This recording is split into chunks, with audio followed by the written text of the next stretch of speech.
మరి రామ్ చరణ్ గారు upcoming movie అయినటువంటి పెద్దిలు సినిమాలో ఒక ఏఆర్ రెహమాన్ గారు లాంటి కాంపోజిషన్లో మీరు అంటే ఎలివేషన్ సాంగ్ రామ్ చరణ్ గారికి ఎలివేషన్ సాంగ్ పాడారంటే అది చాలా అదృష్టం అనుకోండి. మరి మా కోసం ఒక్కసారి ఆ లింగి లింగి లింగి జంగిడి పాడతారా? లింగి లింగి లింగి లింగిడి లింగిడి కింద జంగిడి జంగిడి కింద కుసిడి మీ కింద మీ ఆవిడ జంగిడి పూరి అంటే ఇలా పెనుగులు ఆడడం అంటే ఇది ఒక వాయిసేనా అని అన్ని విషయాలు కూడా నీ వాయిస్ ఏం బాగోదమ్మా.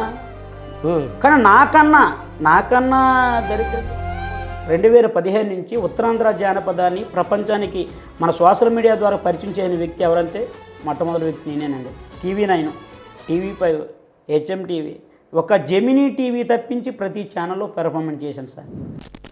Welcome to CEO TV Telugu.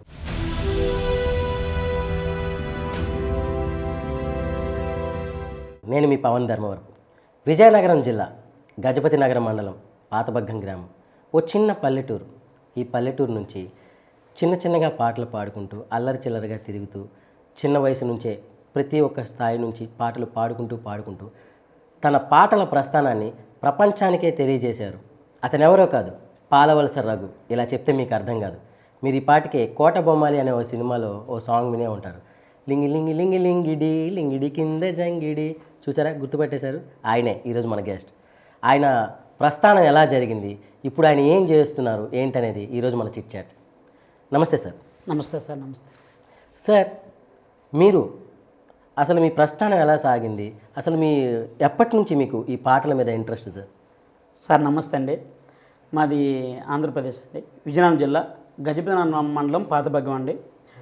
నేను 6th క్లాస్ చదువుతున్నప్పుడు పక్క మండలం అండి మెంటాడ్లో నేను 6th చదువుతున్నప్పుడు డొంకాడు రామ్మోహన్ రావు గారు అని చెప్పి మా మాస్టర్ గారు అని చెప్పి మా అన్నయ్య గారు ఈశ్వరరావు నేను కలిసి సరదాకి ఒక బాలనాగమ్మ బుర్రకథ అనే కార్యక్రమం మొదలెట్టామండి. ఆ బుర్రకథ సరదాగా నేర్చుకుని ఒక 3000 స్టేజ్ల బుర్రకథలు కూడా ఆడడం జరిగిందండి. Wow, super. నాలో ఉన్న ప్రతిభను ఎవరు గుర్తించారంటే 6th క్లాస్ తెలుగు పద్యాలు ఉంటాయి కదండి. బలవంతుడు నాకేమని అన్నాడు, పరహితమైన కార్యమతి భారముతోటి ఆయన పద్యాలు.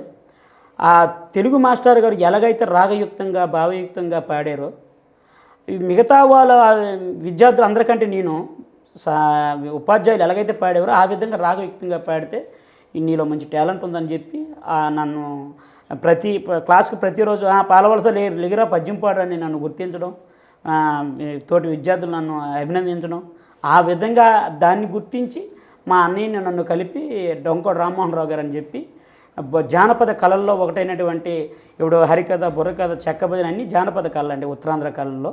ఈ బుర్రకథ కళని నేర్పడం, అలాగా ఆ ప్రయాణం ఒక 3000 స్టేజ్ల వరకే నేను బుర్రకథలు ఆడడం, ఆ విధంగా ఈ జానపదుల మీద నేను ఎక్కువ పట్టు సాధించానండి.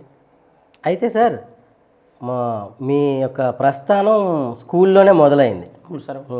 ఏ వయసులో మీరు ఈ పాటల వైపు మగ్గు చూపారు, మెయిన్ సినిమా వైపు? సినిమాల్లో పాడడం అనేది సార్. అయితే నేను అలాగా ఇంటర్మీడియట్ వరకు ఈ బుర్రకథలు ఆడినండి ఒక 3000 స్టేజ్ల వరకు. తర్వాత నా ఇంటర్మీడియట్ డిగ్రీ అయిపోయిన తర్వాత మా మాస్టర్ గారు ప్రోగ్రామ్స్ ఆపించారండి. ఆపించిన తర్వాత నేను నాది BA అయిందండి. BEd జాయినింగ్ అయిన తర్వాత ఖాళీగా ఉండకూడదని చెప్పి ఉద్యోగం అనేది మా ఊర్లో రేషన్ డీలర్గా చేశానండి.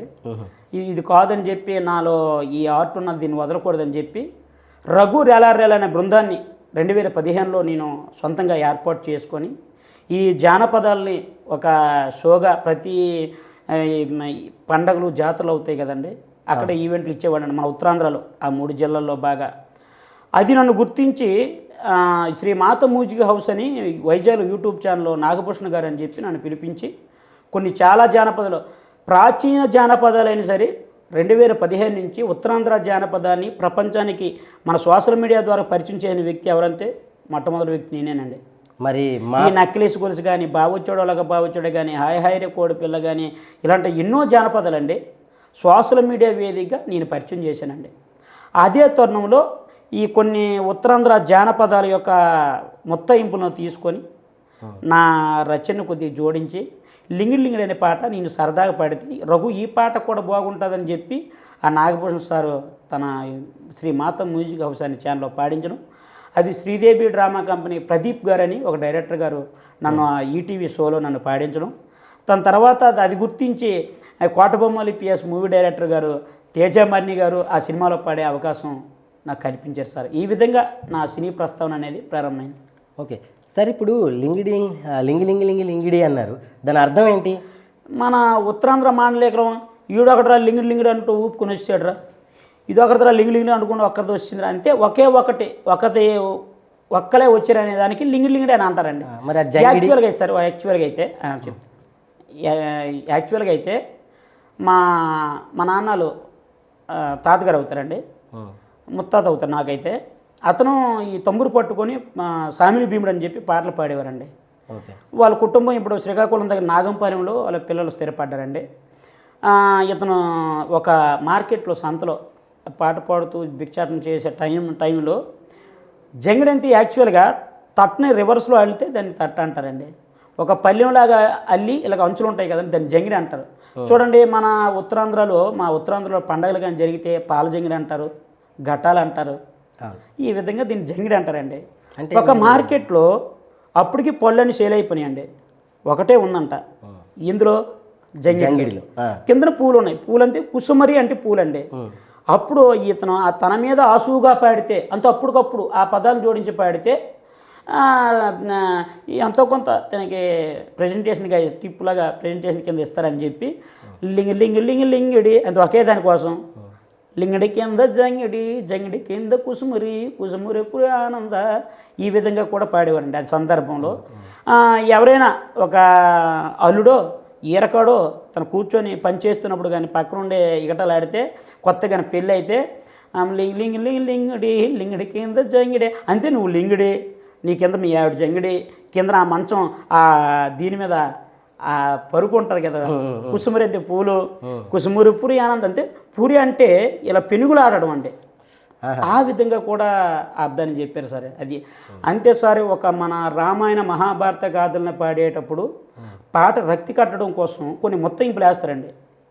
చిత్రము పట తత్రము పూట కట్టిన కోటల దిట్టమైన ఒకటి అని చెప్పి కైలాపోట కర్రిముతోడ జడ్జి జకెట్ కొడతా టమి కొత్త చీర ఎత్తుకోట అని చెప్పి కొన్ని మొత్తం వేస్తుంటారండి. కొన్ని అవి ఆసువుగా వచ్చేటటువంటి పదాలు పొల్లు పదాలండి. కొన్నిటికి మనం అర్థం చెప్పలేము. కాకపోతే ఈ విధంగా నేను అడిగాను, మా అమ్మగారికి అడిగితే తర్వాయి పూసిన వంకాయ తరమానం అంటే మన చలిదనం తింటాం చూడండి, అవును లక్ష్మీ చారు కూడా అంటారు.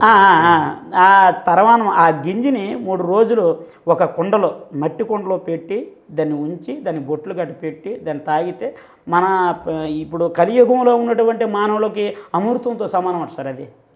అంటే మా అమ్మగారు చెప్పారు ఆ విధంగా. అది సార్ అర్థం చూడండి సార్. మరి మా కోసం ఒక్కసారి ఆ లింగి జంగిడి పాడతారా? తప్పకుండా సార్, పాడండి sir. తరినా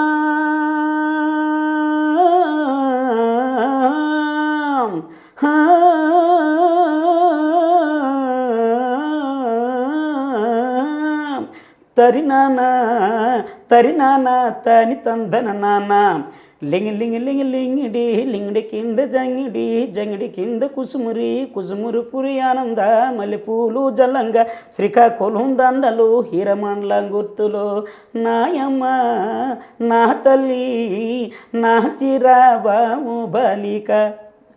super sir, super. Thanks sir. మరి నేను విన్నదాని ప్రకారం మీరు ఫస్ట్ స్టార్టింగ్లో అంటే మీరు ఎదుగుతున్న తరుణంలో మీరు ఒక ప్లేస్కి వెళ్ళి పాడడానికి వెళ్ళేటప్పుడు నీది ఒక వాయిసేనా అని అనే విషయాలు కూడా తెలిసాయి, నాకు కొన్ని తెలిసాయి. అది ఎంతవరకు నిజం సార్? నిజమే సార్. కొంతమంది కొన్ని ఉత్తరాంధ్ర కళాకారుల్ని ఒక ఏదో చిన్న టీవీ షో కోసం ఆడిషన్స్ పెడితే నేను కూడా పాడడానికి వెళ్ళాను సార్. లేదా నాకు పాడడానికి కూడా రావడానికి అవకాశం లేకపోతే వేరే అబ్బాయి ఏమో నెంబర్ ఇస్తే ఆ నెంబర్కి నేను ఆ పాటలు కానీ పంపిస్తే నీ వాయిస్ ఏం బాగోదమ్మా, కానీ నాకన్నా దరిద్రంగా అనకూడదు కానీ దరిద్రంగా పాడే వాళ్ళని సెలెక్ట్ చేశారు కానీ నా గొంతు బాగోలేదని చెప్పి అని అన్నారండి.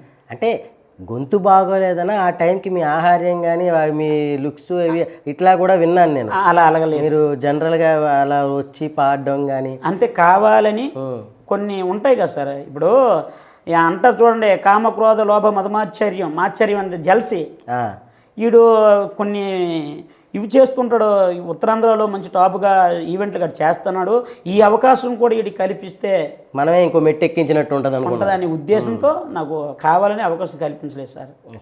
మరి అక్కడ కావాలని అవకాశం కల్పించలేదన్నారు. ఈ అవకాశం శ్రీదేవి డ్రామా కంపెనీ ద్వారా వచ్చిందన్నారు. అవును సార్. ఓకే, తర్వాత ఇంకా పెద్దగా పాటలు ఏమీ వినిపించలేదు, కారణం ఏంటి? మరి చాలా సినిమాల్లో పాడాను సార్. ఇప్పుడు అక్కడమ్మ ఇక్కడ అబ్బాయి అనే సినిమాలో చంద్రబోస్ గారు రాసినటువంటి ఏం పాట పాడారు సార్? బుల్లు బుల్లు బుల్లు బుల్లమ్మ బుల్లమ్మ గల్లు గల్లున్న రవమ్మ ఇదే సోకు కోసం, ఇదే సురుకు కోసం, ఇదే టచ్ కోసం తిరిగే మండి దేశం చూడవే అరి చూడవే నా బాడీ వేడి చూడవే అని చెప్పి అందులో పాడాను. తర్వాత మన mega power star global star మరి రామ్ చరణ్ గారు అప్కమింగ్ మూవీ అయినటువంటి పెద్దిలు సినిమాలో ఒక ఎలివేషన్ సాంగ్ పాడి నటించే అవకాశం కూడా నాకు దక్కింది సార్. ఓ సూపర్ సార్. అంటే ఏఆర్ రెహమాన్ గారు లాంటి కాంపోజిషన్లో మీరు ఒక పాటని, అంటే ఎలివేషన్ సాంగ్, రామ్ చరణ్ గారికి ఎలివేషన్ సాంగ్ పాడారంటే అది చాలా అదృష్టం అనుకుంటున్నాను. నిజం sir. And at the same time మీరు నటించాను అంటున్నారు, అంటే స్క్రీన్ ప్రెజెన్స్ కూడా జరిగింది. అవును సార్. Wow super sir. అంటే బుచ్చిబాబు గారికి రుణపడి ఉంటాను సార్. ఇంతటి పెద్ద సినిమాలో నాకు అవకాశం కల్పించడం, షూట్ అయిపోయినంటే నన్ను అప్రిషియేట్ చేసి సార్ ఇలా కోటబొమ్మలు మూవీలో నేనే పాడాను సార్ అంటే నన్ను భుజం మీద చేసి నన్ను ఇలా జట్టు చేసుకుని అప్రిషియేట్ చేసి నీకు ఆడియో రిలీజ్ ఫంక్షన్లో దీనికి ముందే ఏఆర్ రెహమాన్ గారి చేత నీకు కల్పిస్తానని చెప్పి ప్రామిస్ చేశారు కూడా సార్. మరి రెహమాన్ గారు మీరు ఈ వోకల్స్ మీరు ఇచ్చారు కదా ఈ ఎలివేషన్స్కి, ఏమైనా రిప్లై వచ్చిందా రెహమాన్ గారి దగ్గర నుంచి? మరి అంతా అక్కడి నుంచి అయితే రిప్లై ఏం రాలేదు సార్. ఎందుకంటే ఇక్కడ డైరెక్టర్ ఈ సార్ వీళ్ళ దగ్గర నుంచి మనకి ఏదైనా రావాలి, కానీ అక్కడి నుంచి అయితే మరి ఏం లేదు. ఈ పాట ఎక్కడికి వెళ్ళి పాడారు మీరు?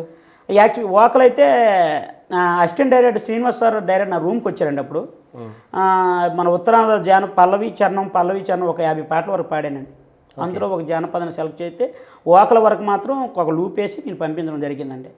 అంటే లూప్ వేసి పంపించడం అంటే మీరు ఏమైనా స్టూడియో పెట్టుకున్నారా? అంటే సార్ అదే నా సరదాగా నాకు రఘు టీవీ అని యూట్యూబ్ ఛానల్ ఉందండి. ఓకే, అంతే చెప్పాను కదా సార్. నాకు ఎవరూ అవకాశాలు కల్పించకపోతే యూట్యూబ్లో ఎడిటింగ్ నేర్చుకొని ఛానల్ క్రియేట్ చేసుకొని మ్యూజిక్ నేనే, కొరియోగ్రాఫర్ నేనే, తమ్ములైన నేనే, ఎడిటరు నేనే, అప్లోడింగ్ చేసే సీఈఓ, యూట్యూబ్ సంబంధించిన సీఈఓ, మొత్తం ఎస్సీఓ అన్నీ కూడా నేనే సార్. ఆ విధంగా నేను పాడుతూ నాకు నేనే అవకాశం సోషల్ మీడియా ప్లాట్ఫామ్ ఉంది కదా అని చెప్పి నాకు నేనే అవకాశం కల్పించడం కోసం అని చెప్పి నేను చిన్న ఒక డెల్ ల్యాప్టాప్ తీసుకొని ఈరోజు అలాగ ఒక స్టూడియో వరకు నాకు పై మేడలో రూమ్లో నాకు స్టూడియోగా సొంతంగా ఏర్పాటు చేసుకొని. సో మీ ఎదుగుదలకి మీరే ఒక్కొక్క మెట్టు వేసుకుంటూ వచ్చారు. అవును సార్. ఇప్పుడు కొత్తగా ఏదైనా సినిమాలో పెద్ది కాకుండా ఇంకేమైనా సినిమాలు పాడారా? రీసెంట్గానే ఒక 2-3 రోజుల కిందట ఒక కొత్త సినిమాలో నేను పాడడం జరిగిందండి. మ్యూజిక్ డైరెక్టర్ గారు పవన్ గారు అప్పుడు ఈ ఎలాగైతే నన్ను గుర్తించారో ఈ అబ్బాయి చేత ఈ ఉత్తరాంధ్ర ఫోక్ సంబంధించిన పాటలాగా ఉంది కాబట్టి ఈ అబ్బాయి చేత పాడిస్తేనే బాగుంటుందని చెప్పి ఆ పవన్ సార్ కూడా నన్ను గుర్తించి కొత్త సినిమాలో పాడించడం జరిగిందండి. లింగిడి పాట ఎంతైతే నాకు పేరు తీసుకొచ్చిందో సార్, దానికి మించి నాకు పేరు తీసుకొచ్చే అవకాశం ఉంది సార్ ఈ పాట పక్కాగాను. ఇంతటి చక్కని అవకాశం కల్పించినటువంటి డైరెక్టర్ పవన్ గారికి, మరి అలాగే ఆ మూవీ డైరెక్టర్ అయినటువంటి జగన్ గారికి, ఆ సినిమా ప్రొడ్యూసర్ నిర్మాత అయినటువంటి ఆంజనేయులు గారికి మా హృదయపూర్వక ధన్యవాదాలు తెలుపుకుంటున్నాను సార్. ఇంకా మంచి అవకాశాలు మీకు రావాలని మనస్ఫూర్తిగా కోరుకుంటున్నాను సార్. Thank you sir. మరి ఇంతటి చక్కని అవకాశం కల్పించి ఈ ఇంటర్వ్యూ చేయడానికి నాకు అవకాశం కల్పించినటువంటి మన సీఈఓ తెలుగు యూట్యూబ్ ఛానల్ వారికి నా హృదయపూర్వక ధన్యవాదాలు sir. Thank you so much sir. Thanks. మరి ఇప్పటి వరకు మీరు ఈ ఛానల్ని సబ్స్క్రైబ్ చేసుకున్నట్లయితే ఇప్పుడే సబ్స్క్రైబ్ చేసుకోండి. ఇంకా మంచి అప్డేట్స్తో మీ ముందు ఉంటాను. CEO టీవీ తెలుగు ఇప్పుడే సబ్స్క్రైబ్ చేసుకోండి. Thank you. Signing off.